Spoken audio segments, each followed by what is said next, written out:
Sit down, shut your mouths, and watch The Gift of Gabe.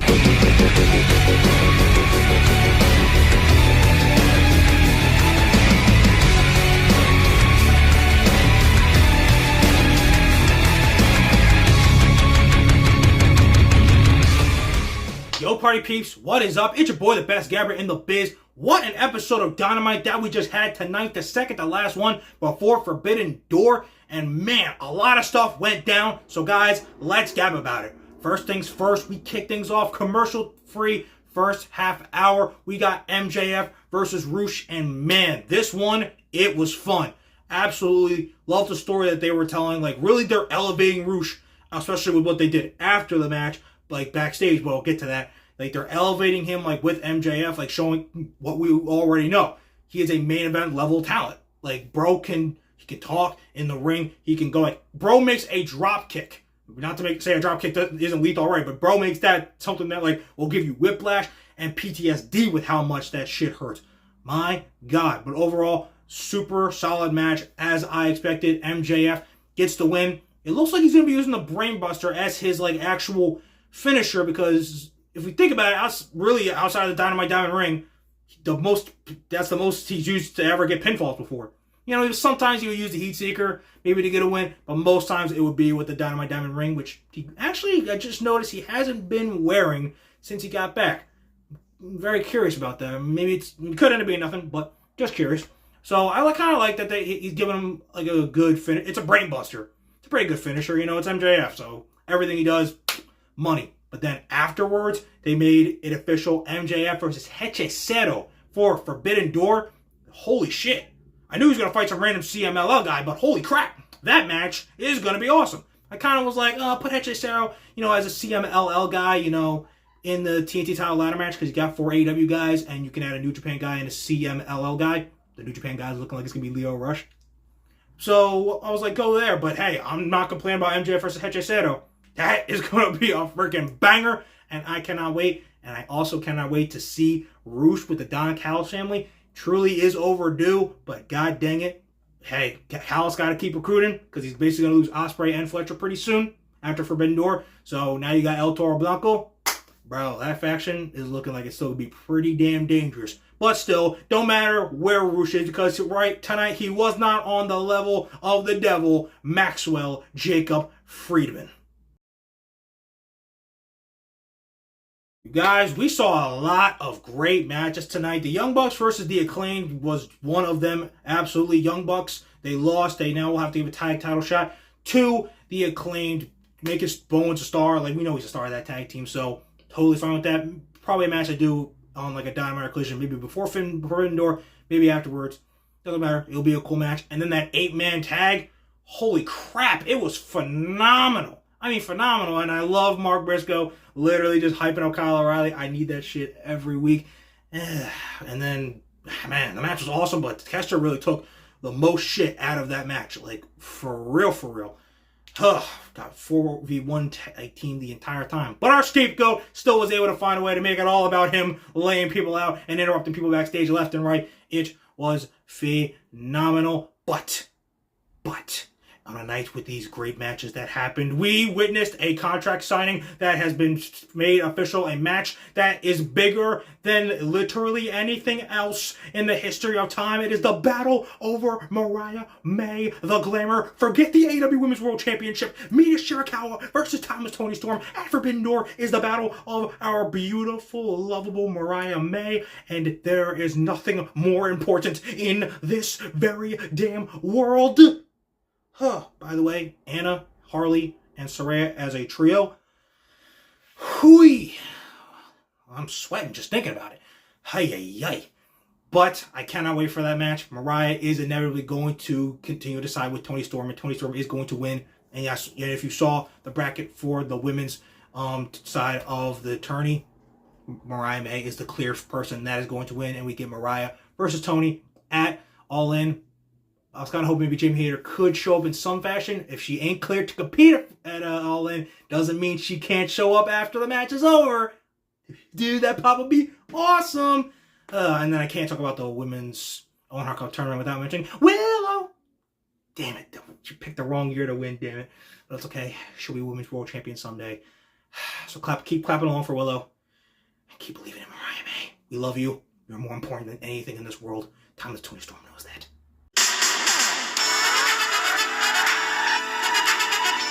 You guys, they heated up some huge stories for Forbidden Door that are going down literally just 11 days from tonight, but also laid the groundwork for big feuds to happen at All In Wembley afterwards, setting up a dope-ass summer of AEW, even more dope than last year's, and that was awesome. And it was all really centered, especially around Will Ospreay. First off, that promo battle with Swerve, freaking money. Oh, dude, you got hit rows, I got a hit list. Bro, that was a bar. That was hard. That was awesome.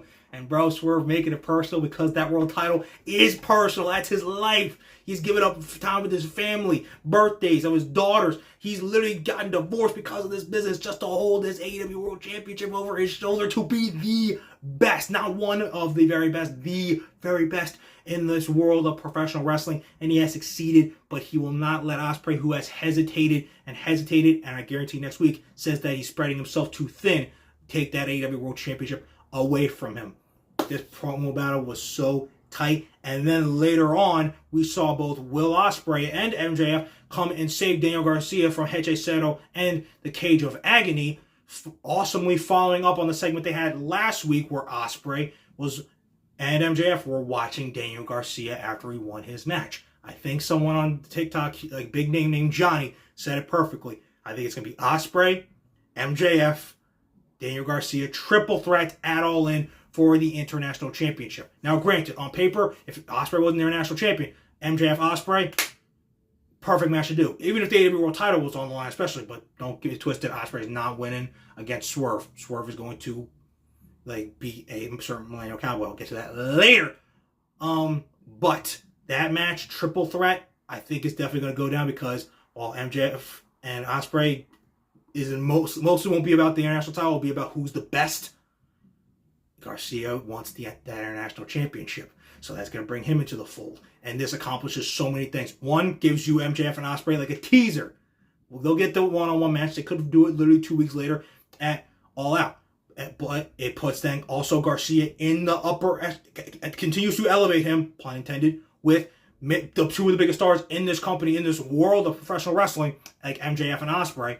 And it continues to further elevate, again, pun intended, the International Championship to even higher heights than what Orange Cassidy, especially, and Pac were able to do with it. And they did so much with it. So I love how with Ospreay, they heated up his story for Forbidden Door, but also laid the groundwork for an awesome story with MJF and Daniel Garcia, who was for All In, and he wasn't an afterthought. He wasn't front and center with them in the face-off, but the camera was, it was Ospreay, MJF, camera pan to Garcia. Ospreay, MJF, camera pan to Garcia. They were all three shown prominently at the same time, and they each both acknowledged Ospreay in their own ways. And do that triple threat totally sounds awesome, and I don't know which way it could go, but Jesus, thinking about the story and the match of those three together, it's just like, holy shit. Okay, you guys, before Dynamite went off the air, we finished it off with the first match of the men's Owen Hart Cup tournament. It was Pac versus Claudio in a dope match with Pac going on to win. Shingo versus Danielson is official for Forbidden Door. Danielson, without a doubt, is going to win that, which means Danielson Pac in the semifinals for the first time ever. Holy balls. They stacked the crap out of this tournament. And on the other side, Bang Bang Gang leader, Guns Up, Breathe with the Switchblade, the Catalyst, the Pro Wrestling J.A. White versus Rey Fenix. However Justin Roberts wants to say it, he's good either way. And then on the bottom match, it is Jeff Jarrett versus the Wild Card. Now, who could that possibly be, I wonder? Oh, it's Hangman Adam Page. And of course, the Bucks in story gave him the easiest of all the opponents. Hangman's going to beat the shit out of Jeff Jarrett. That's probably going to be like a 5-minute match. But of course, they gave him the easiest one because they want him to be the AEW World Champion and beat Swerve. So Hangman is going to win that. I think it ends up being Hangman versus Danielson for, technically in terms of the scoreboard, the rubber match, because they're each 1-1-1 against each other. First time was an incredible 1-hour time limit draw. Second one, Hangman defended and retained the world title against Danielson. Third one, Grand Slam AEW World Title Tournament to crown the new AEW World Champion at 2022 Grand Slam. Danielson won. Now, technically, again, in terms of scoreboard, it's the rubber match. Who's going to get the upper hand? I say Hangman Danielson 4 on that July 10 Dynamite from Calgary. Hangman wins.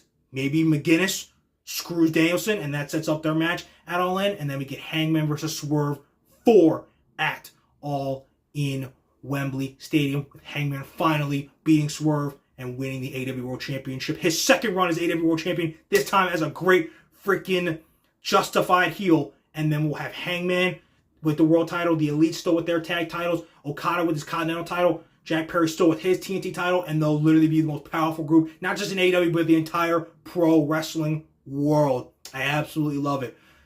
Dude, this summer is going to be so great for so many different reasons. I said it earlier, maybe more than last summer, because honestly, it's going to be more filled with some cowboy shiznit, leading right to Swerving when we drive to the inevitable clash of our two most hated, bitter rivals, Hangman and Swerve, in the main event of All In for the world title.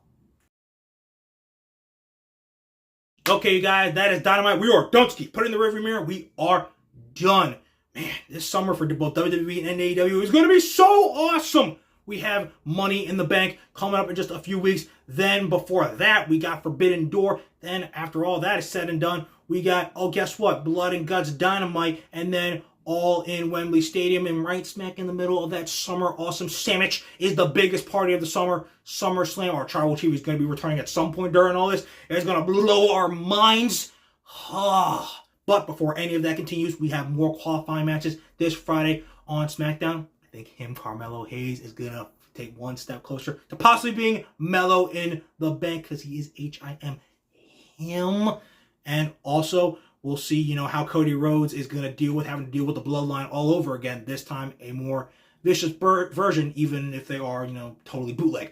But I digress. Guys, you're not going to want to miss any of these shows going down. You're certainly not going to want to miss what your boy, the best gabber in the biz, has to say afterwards. So, keep on liking and damn sure keep on subscribing. And keep on remembering that when it comes to talking wrestling, who better to gab with than Gabe right here. All right, you guys. Hope you enjoyed Dynamite tonight. It was incredible from top to bottom, start to finish. But it's time to move on to a dope SmackDown as the road to Money in the Bank continues. Mellow in the Bank, bro, is going to qualify this Friday. So, until then, deuces, buces, and I'll see you guys after SmackDown. Until then, chin up, tits out, line. Watch The Gift of Gabe. Darling, that is my part, and now you've ruined the moment.